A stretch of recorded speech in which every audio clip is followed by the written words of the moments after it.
Naomba video hii uonyeshe sana mameneja wa vyombo vya habari. Tena kama unawajua wale wa community media, kama ni radio, kama ni website, kama ni online, na kuomba unisaidie kuwapa. Juzi katika akaunti yangu ya Fursa za Habari waga na posti fursa mbalimbali ninazoziona sehemu mbalimbali huko nikipita huku na huko, kwa sababu pia mimi nilikuwa naomba sana fursa, kwa hiyo ni rahisi kuziona. Kwa hiyo waga nilikuwa nawatumia watu kwenye WhatsApp, lakini nimeona sasa na uwezo wa kuweka kwenye web, kwenye mtandao, na watu wengi kaona, ndio maana nina posti sana kwenye Fursa za Habari. Lakini niliiona hiyo fursa ya kwamba wanatoa hela kwa community media, na niliona imebakisha siku hizi 2 kabla ya deadline, nikaiposti.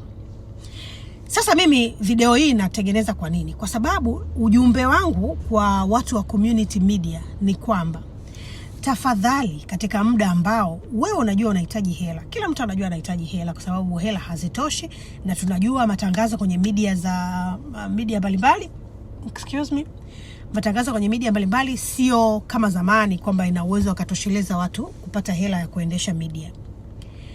Anza kufanya research mapema, anza kutengeneza mambo yako mapema, anza kutengeneza proposal yako mapema, ikae tayari. Ukikutana na mtu labda anasema unajua sisi tuna support vitu gani, unaweza tu kumchukua kwenye email yako ukamtumia. Au ikitokea fursa kama ile ambayo mimi nimeitoa, imebakisha siku 2 sijaitoa, nimeiona nikaiposti, zimebakisha siku 2, una uwezo wa wewe kuchangamkia hiyo fursa kwa sababu tayari uko tayari. Yale mlishafanya research, mlishajua mnahitaji hela kwenye eneo gani, mlishajua kwamba strength zenu na weakness zenu ni nini, mshajua gap ipo sehemu gani, mshajua mtaimplement vipi, ushajua kina nani wataimplement, ushajua utaangalia vipi impact, utameasure vipi impact, ushajua vitu vingi, yani ushajua vyote. Kwa hiyo ikija kama ile proposal, ikija kama hiyo fursa, unachotakiwa kufanya tu ni align na wanavyotaka, ukaedit kidogo, kitu ambacho kinaweza kufanyika within a day, na kutuma. Lakini kama unakuwa hujajiandaa na fursa kama hiyo imetokea, unaishi mtu alinifuata akaniambia sasa leo jamani, yani bado siku 2 tu, sasa mimi nitaombaje? Kwa hiyo nisinge post kwa sababu bado siku 2. Nikamuuliza, akaniambia hapana, lakini yani sasa nabakia siku 2. Lakini solution ni kwamba kama ungekuwa uko tayari, ungeweza kufanyaje?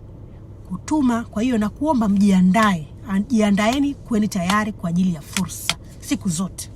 Bye.